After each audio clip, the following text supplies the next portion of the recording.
ಕಾಮಾಕ್ಷಿಪಾಳ್ಯದ ಕೊಟ್ಟಿಗೆಪಾಳ್ಯದಲ್ಲಿ ಭೀಕರವಾದಂತಹ ಕೊಲೆ ನಡೆದೋಗಿರುವಂಥದ್ದು.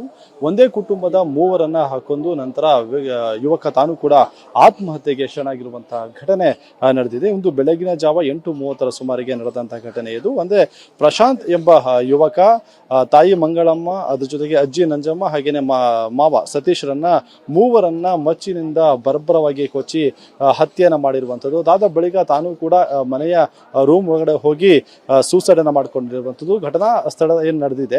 ಅಂದ್ರೆ ಒಂದೇ ಕುಟುಂಬದ 4 ಸಾವನ್ನಪ್ಪಿರುವಂತಹ ಹಿನ್ನೆಲೆಯಲ್ಲಿ ಕುಟುಂಬಸ್ಥರ ಆಕ್ರಂದನ ಕೂಡ ಸದ್ಯಕ್ಕೆ ಮುಗಿಲು ಮುಟ್ಟಿರುವಂಥದ್ದು.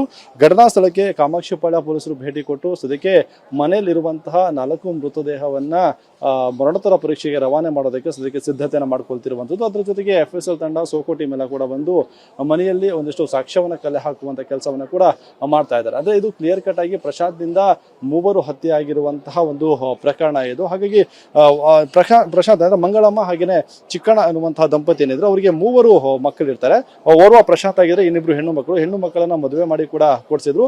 ಆತ ಪ್ರಶಾಂತ್ ಮಾನಸಿಕ ಖಿನ್ನತೆಯಿಂದ ಬಳಲ್ತಾ ಇದ್ದ. ಅಂದ್ರೆ ಈ ಹಿಂದೆ ಮಾವ ಸತೀಶ್ ಆತನನ್ನ ಆಯುರ್ವೇದ ಆಸ್ಪತ್ರೆಗೆ ಕರ್ಕೊಂಡು ಹೋಗಿ ಚಿಕಿತ್ಸೆ ಕೂಡ ಕೊಟ್ಟಿದ್ರು. ಆದ್ರೆ ಟ್ಯಾಬ್ಲೆಟ್ ಅನ್ನ ಸರಿಯಾಗಿ ತೆಗೆದುಕೊಳ್ಳದೆ ಆತ ಎಲ್ಲವನ್ನ ಕೂಡ ರಸ್ತೆಗೆ ಎಸೆದಿ ಪುಂಡಾಟವನ್ನ ಕೂಡ ಮೆರೆದಿದ್ದ. ಅದೇ ರೀತಿಯಾಗಿ ಇವತ್ತು ಬೆಳಿಗ್ಗೆ ಕೂಡ ಮನೆಯಲ್ಲಿ ಗಲಾಟೆಯಾಗಿ 3 ಹತ್ಯೆ ಮಾಡಿರುವಂತದ್ದು. ಅಂದ್ರೆ ಮಂಗಳಮ್ಮ ಗಾರ್ಮೆಂಟ್ಸ್ ಅಲ್ಲಿ ಕೆಲಸ ಮಾಡ್ಕೊಂಡಿರೋ, ಸತೀಶ್ ಕೂಡ ಗಾರ್ಮೆಂಟ್ಸ್ಗೆ ಹೋಗ್ತಾ ಇದ್ದ. ತಾಯಿ ನಂಜಮ್ಮ ಏನು ಮನೆಯಲ್ಲೇ ಎತ್ಕೊಂಡು ಮನೆ ಕೆಲಸವನ್ನ ನೋಡ್ಕೊಳ್ತಾ ಇದ್ರು.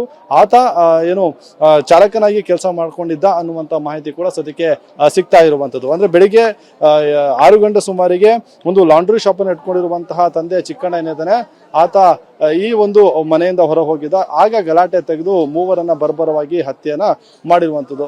ಏನಾದ್ರು ಚಿಕ್ಕಣ್ಣ ಮನೆಯಲ್ಲೇ ಇದ್ದಿದ್ದೆ ಆದ್ರೆ ಬಹುಶಃ ಚಿಕ್ಕಣ್ಣನನ್ನು ಕೂಡ ಆತ ಕೊಲೆ ಮಾಡಿ ಬಿಡ್ತಿದ್ದ ಅನ್ನುವಂತಹ ಒಂದು ಸಂಗತಿ ಕೂಡ ಗೊತ್ತಾಗ್ತಿರುವಂಥದ್ದು. ಅದೃಷ್ಟವಶಾತ್ ಆತ ಬದುಕುಳಿದಿದ್ದಾರೆ.